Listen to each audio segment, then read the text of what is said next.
नमस्कार। आजकल breaking news परिवेशन करছে इंडियन डिप्लोमेसी। संचालना करছি সুবীর কুমার। যেখানে দুনিয়ার বড় বড় দেশ হাজার হাজার কোটি টাকা খরচা করে স্পেসের দখল নেওয়ার চেষ্টা করছে। আমেরিকা ও চীনের স্পেসের দখলদারি নিয়ে বিশাল অহংকার করে বেড়াচ্ছে। সেখানে ভারতের একটা ছোট্ট জায়গা, তারা এই স্পেসের ব্রহ্মাস্ত্র তৈরি করছে গোপনে। তারই কথা শোনাবো আজকে আপনাদের। তবে ভিডিওর শেষ পর্যন্ত দেখবেন, তাহলে আপনাদের খুবই ভালো লাগবে। অন্যান্য বিজ্ঞানীরা যেখানে এই এয়ার স্পেস তৈরি করতে হাজার হাজার কোটি টাকা খরচা করে এবং বছরের পর বছর তারা সময় নেয়, সেখানে ভারতের একটা ছোট্ট জায়গায় আমাদের কিছু বাচ্চা বিজ্ঞানী তারা এয়ার স্পেস তৈরি করেছে। সেটা জানলে আপনারা অবাক হবেন। এই রকেটকে তৈরি করতে সময় লাগছে মাত্র 72 ঘন্টা। আমাদের প্রাইম মিনিস্টার মোদি সেখানে গিয়ে বাচ্চা ছেলেদের সঙ্গে দেখা করে এসেছেন। তাদের পিঠ চাপড়ে বলে এসেছে, তোমরা এগিয়ে যাও, যা সাহায্যের দরকার সেটা আমি সমস্ত রকম সাহায্য করব। এবার আসি স্পেস দুনিয়ার মূল পর্বে। ভারতের কিছু বাচ্চা বিজ্ঞানী ভারতকে এই স্পেস দুনিয়ার বাদশা করে তুলেছে। একটা স্পেস রকেট তৈরি করতে হাজার হাজার নাট বল্টু এবং ওয়েল্ডিং করে সেটা তৈরি করতে হয়। তাতে মাসের পর মাস, বছরের পর বছর লেগে যায়। কিন্তু আমাদের এই বিজ্ঞানীরা একটা লোহাকে কেটে পুরো রকেটটা তৈরি করেছে, যার মধ্যে কোনো টুকরো নেই, যার জন্য কোনো নাট বল্টু বা ওয়েল্ডিং এর প্রয়োজন হয়নি। তাতে একটাই সুবিধা হলো, তাতে তার মধ্যে কোনো লিকেজ হবে না। এটা তৈরি হয়েছে ঠিক সেইভাবেই যেভাবে আমাদের দেশের মৃৎশিল্পীরা পাথর কেটে কেটে মূর্তি তৈরি করে। একটা পাথর থেকেই একটা লোহাকে ভেতরে বোর করে এটাকে তৈরি করা হয়েছে। এটা দেখে আমেরিকা, চীন, বড় বড় দেশগুলো দেখে মাথা নত করতে বাধ্য হয়েছে। অন্যান্য দেশের একটা রকেট তৈরি করতে যে খরচা হয়, সেই পরিমাণ টাকা দিয়ে এরা কারখানায় তৈরি করে ফেলেছে। এতে খরচ হয়েছে সর্বসাকুল্যে 3 কোটি টাকা, যা শুনে অন্যান্য দেশের বড় বড় স্পেস বিজ্ঞানীরা বিশ্বাসই করছে না। তারা বলতে চাইছে এটা প্রচার করার জন্য এইরকম বিজ্ঞাপন দেওয়া হচ্ছে। ওই টাকা দিয়ে রকেটকে লঞ্চ করাই সম্ভব না। একটা পুরো রকেট বানানো তো অনেক দূরের কথা। এখানেই ভারতের মেধার কারুকার্য। খুব গোপনভাবেই এই স্পেস রকেট তৈরি করা হয়েছে। এই কোম্পানির নাম দেওয়া হয়েছে গুরুকুল। যতক্ষণ পর্যন্ত টেস্ট করে সাকসেস পায়নি, তারা কাউকে জানায়নি।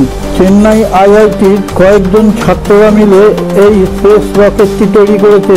সেই কথা শোনার পর মোদিও সেইখানে দেখতে গিয়েছিলেন। অন্যান্য দেশের কথা বাদই দিলাম, আমাদের দেশের ইসরো এই কথা বিশ্বাসই করছে না। 2022 সালে এই কারখানাটি উদ্বোধন হয়। টাটা অ্যান্ড সন্সের চেয়ারম্যান N. চন্দ্রশেখরন ও ইসরোর চিফ ডক্টর সোমনাথ দুজনে মিলে এর উদ্বোধন করেন। 2017 সালে এদের পরিক্রমা শুরু হয়। এর সফলতা অত সহজে আসেনি। চেন্নাইয়ের IIT শিক্ষকরা বলেন, গুরুকুলকে আমরা সমস্ত রকমভাবে সাহায্য করব। 2021 সালে এরা 3D রূপে রূপান্তরিত করে। ভারতে এই প্রথম 3D মহাকাশযান তৈরি হলো। যিনি এই ভিডিওটা দেখছেন তার কাছে আমাদের একটি বিশেষ অনুরোধ, ইন্ডিয়ান ডিপ্লোমেসি চ্যানেলটিকে সাবস্ক্রাইব করে পাশে থাকা নোটিফিকেশন বেলটি ছুঁয়ে একটা লাইক দিয়ে শেয়ার করে দিন। তাহলে আমরা বিশ্বের বিভিন্ন প্রান্ত থেকে নিত্য নতুন খবর সংগ্রহ করে আপনাদের সামনে তুলে ধরার অনুপ্রেরণা পাব।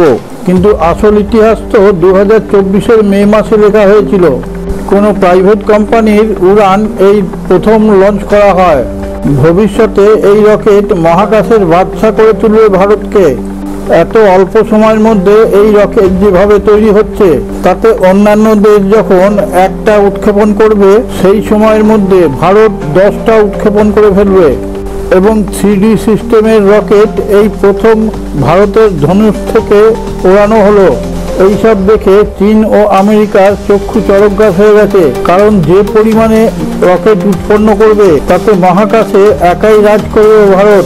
গোটা পৃথিবীর উপর নজর রাখবে এই রকেট। এত কম টাকায় যদি এই রকেট উৎপন্ন হয়, তাহলে তার সঙ্গে পাল্লা দেওয়া খুব কঠিন। আর এই টেকনোলজি ভারত যদি না দেয়, তাহলে কারোর বোঝার ক্ষমতা হবে না। অগ্নিবাণ লঞ্চ করার পেছনে আরো অনেক কিছু চিন্তা ভাবনা আছে, যেটা সামনে দেখা যাবে তার থেকে অনেক বেশি পেছনের গল্প আছে। এই অগ্নিবাণ তৈরি করার পেছনে এই দুই বিজ্ঞানীর সব থেকে বেশি প্রয়াস রয়েছে। ইসরোর চিফ ডক্টর সোমনাথ বলেন, এটা শুধুই একটা উড়ান নয়, এতে ভারতের নাম উজ্জ্বল হবে। আর পেটেন্ট পাওয়ার অর্থ হচ্ছে এই রকেটের ডিজাইনকে কেউ নকল করে ব্যবসায়িকভাবে সে কাজে লাগাতে পারবে না। এর ইঞ্জিন যত শান্তভাবে লঞ্চ হবে, মহাকাশে পৌঁছে গিয়ে সে ততই ডেঞ্জারাস হয়ে যাবে। ভারত এত পরিমাণে মহাকাশে এই যান পাঠাতে পারবে, সেটা কোনো যুদ্ধের সময় বিরাট কাজে আসবে, কারণ অন্যান্য দেশের গতিবিধি সে ভারতে পাঠাতে পারবে এবং স্পেস দুনিয়াকে পুরো ঘিরে নেবে। এতদিনের চীন ও আমেরিকার মহাকাশে দাদাগিরি সব নষ্ট করে দেবে। স্বাভাবিক কারণেই চীন ও আমেরিকা সমীহ করে চলবে।